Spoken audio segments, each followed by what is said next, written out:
Now we want to show you how to set up an open no tax PLU on your SAM4s ER-915. So back to program mode, start your flowchart sequence, which is 100 subtotal. And now you're ready to input the PLU or the particular PLU that you want to have open but without tax.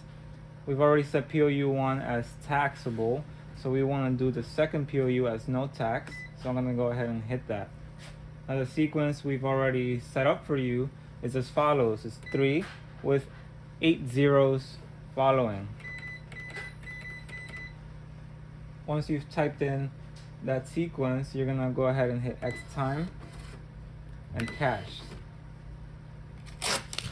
We're going to go test out that PLU key now.